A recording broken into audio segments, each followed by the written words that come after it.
Los chicos con muchísima más capacidad que la que podemos tener nosotros plantearon una discusión frente al gobierno de la Ciudad de Buenos Aires con esto que se llamó la secundaria del futuro. Esta discusión que se generó con la ministra Soledad Acuña. Lo primero hay que decir, la ministra de Educación de la Ciudad de Buenos Aires, lo primero que hay que decir esto es que las tomas se llevaron adelante, según denuncia la comunidad educativa, porque fueron de carácter inconsulto. ¿Qué significa? Que fue unilateralmente una decisión del Estado de la Ciudad de Buenos Aires, es decir, del Estado que administra Horacio Antonio Rodríguez Larreta. A partir de esto se realizaron las tomas, fueron más de 30 los colegios tomados. Al día de hoy, los alumnos decidieron entregar un petitorio y levantar la enorme mayoría las tomas que venían llevándose adelante en la Ciudad de Buenos Aires.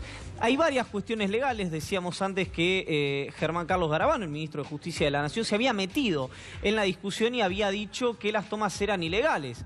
La jueza Elena Liberatori dijo no hay ningún delito en esto. Ahora, lo que nos damos cuenta es que el gobierno decidió darle una escala mucho más grande que la de la Ciudad de Buenos Aires. Por eso interviene Garabano, por eso interviene Esteban Bullrich, el candidato a senador nacional de Cambiemos en la provincia de Buenos Aires. Todas las intervenciones penosas, por supuesto, lo que ha dicho Garabano, lo que apunta Bullrich, con la falta absoluta de autoridad que tiene en el tema educacional, un ministro que ha dañado a la educación como lo ha hecho él en todo el transcurso de este año hasta que se convirtió en el candidato en la provincia de Buenos Aires. Los dichos de Garabano, hablando de la ilegalidad de este movimiento en todas sus manifestaciones, siempre detrás lo que llamamos la obediencia al sistema, a lo impuesto. Han sido penosas intervenciones, dicho entre paréntesis, Adrián. Iván. Así es, Víctor Hugo, y esto no queda aquí. Lo que está pidiendo la comunidad educativa es que se suspenda la secundaria del futuro, este proyecto que impulsa el Estado municipal, el Estado local de la Ciudad Autónoma de Buenos Aires, por lo menos por un año hasta que se realice un congreso educativo. Hay más consideraciones, hubo un amparo, se lo vamos a contar después de este informe.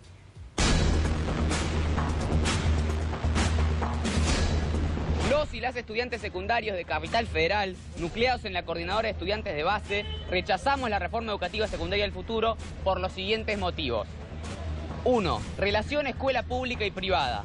Al ser solo para aplicarse sobre escuela de gestión pública, esta es una reforma que cristaliza y profundiza las diferencias ya existentes con la escuela de gestión privada. El presupuesto cuando asumió Macri era el 28% para educación y ahora es el 19%. Porque incrementó el presupuesto de la ciudad en 30%. Bueno, pero la provincia tiene como el 30% del presupuesto. En términos reales, el gasto por alumno aumentó indudablemente. Bueno, ahora, dicho esto, en primer lugar, en segundo lugar, están sacando un año de escuela. En principio lo que queremos es que la ministra resuelva bajar esta reforma educativa. A partir de distintas denuncias que hemos recibido en función de la toma de las escuelas, hemos empezado a intervenir en lo que presuntamente para nosotros podría constituir un delito. Asimismo, la comunidad educativa toda de la Cava debe ser considerada como un actor en su conjunto, si entendemos a la educación pública como la formadora de sujetos de nuestra sociedad y como la portavoz del Estado para ese fin. Entendemos importante remarcar que resulta entonces adecuado contar con el tiempo y los espacios acordes y el objetivo es transformar de plano la educación media actual. Secundaria del futuro, lo deben estar viendo. ¿Y qué es lo que decía este proyecto? ¿Por qué se reaccionó? Bueno, porque era un proyecto en primer lugar que no tuvo consulta, no participó la comunidad educativa en ningún momento en la discusión, no lo participaron los estudiantes, no participaron los sindicatos docentes, no participaron los directivos, no participaron los padres. 2. Relativización del rol docente. Precariza el rol docente cuando establece que la cursada de quinto año sería de un 50% para trabajo en el aula y otro 50% prácticas educativas en empresas privadas y organizaciones. Voy a entregar un petitorio para explicitar también nuestro rechazo a estas instancias de diálogo que fueron impuestas. Esto se propuso el miércoles pasado por parte del Ministerio de Educación en la reunión con la Defensoría del Pueblo, donde la ministra Soledad Acuña recién dio la cara a través de las 30 tomas de colegios. Ahora se impusieron estas reuniones por región que lo único que hacen es dividir la lucha de los estudiantes secundarios, dividir la discusión sobre la reforma, reuniones que no son resolutivas, que son plenamente informativas. Nosotros entendemos por dónde viene la reforma, entendemos porque ya lo discutimos, porque estuvimos con Andrea Bruso, con Javier Tarula, con la propia ministra Soledad Acuña, y creemos que tenemos que apuntar a instancias de diálogo mucho más amplias. En ese sentido está la propuesta del Congreso Pedagógico, está también la propuesta de continuar con este tipo de reuniones a través de representantes por modalidades, a través de representantes de todos los colegios o de la manera que sea posible, pero discutiendo en conjunto la medida. Las tomas van a continuar en los colegios que así definan que van a seguir. La realidad es que hoy la mayoría de los centros de estudiantes en sus asambleas participativas, democráticas y abiertas han resuelto levantar la medida de la toma.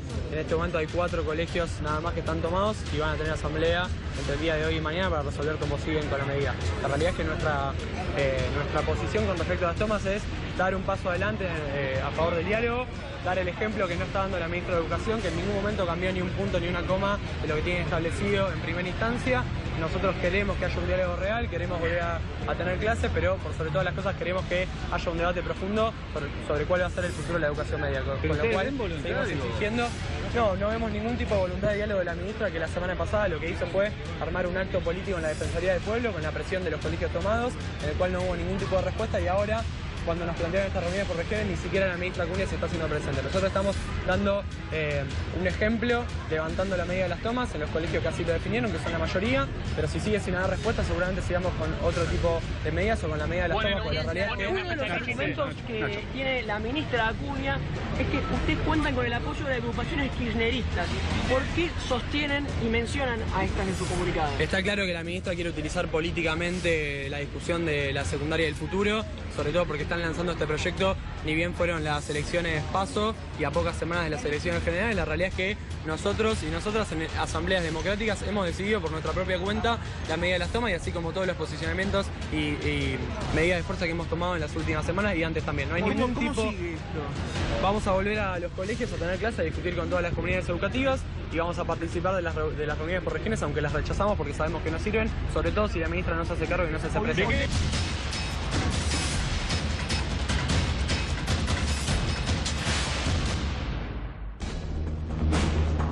Víctor Hugo, hay 2 asesores tutelares llamados Gustavo Moreno y Mabel López Oliva que hicieron una presentación para que se suspenda esta reforma llamada secundaria del futuro. Simplemente, yo esto trato de no hacerlo, por una recomendación a las autoridades, a los colegas y al Estado municipal, por lo menos. Escuchen a los chicos, a lo mejor a veces hay como dificultades para entenderse por temas generacionales, pero como dijo un cantante, Víctor Hugo, en esos nervios podemos aprender mucho más nosotros de la línea que le podemos llegar a bajar. Hay que esperar seguramente en las próximas jornadas qué es lo que los alumnos finalmente pueden haber conseguido en todo esto. Da la sensación de que el gobierno no va a ceder demasiado. Tengo la impresión. ¿Algo para decir de esto? Sí, quiero decir que el fallo de la jueza Elena Liberatori tenía una cuestión de fondo y una cuestión de forma. La cuestión de fondo tenía que ver con esto de que tienen que ser escuchados los alumnos, pero también el motivo de la presentación, porque se había dado las órdenes de que en los colegios, si se tomaban, hicieron la denuncia policial por el delito de usurpación. Esto era mandar preso a los pibes por un delito. Obviamente, Elena Liberatori dijo que esto no va porque no es constitucional y además no es delito por más que Garabano diga lo contrario, de abogado a abogado. Siempre la violencia, porque eso es llevarlos presos a los chicos por esto que han hecho.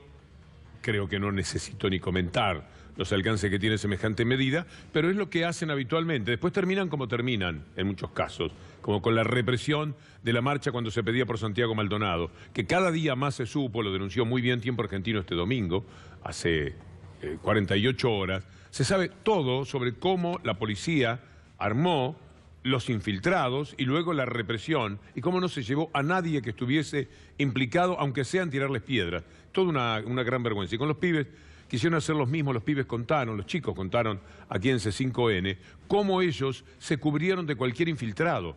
Tenían como una especie de blindaje en la marcha, los que iban adelante, los que iban por el costado, los que iban detrás. Era muy claro y muy evidente que de allí no podía entrar nadie y tampoco salir. Fíjense lo que tuvieron que hacer los pibes, pero nada tontos, para evitar que justamente hubiera alguien infiltrado que tirase una piedra para que los pudieran reprimir y justamente llevarlos presos, que es lo que este régimen siempre quiere.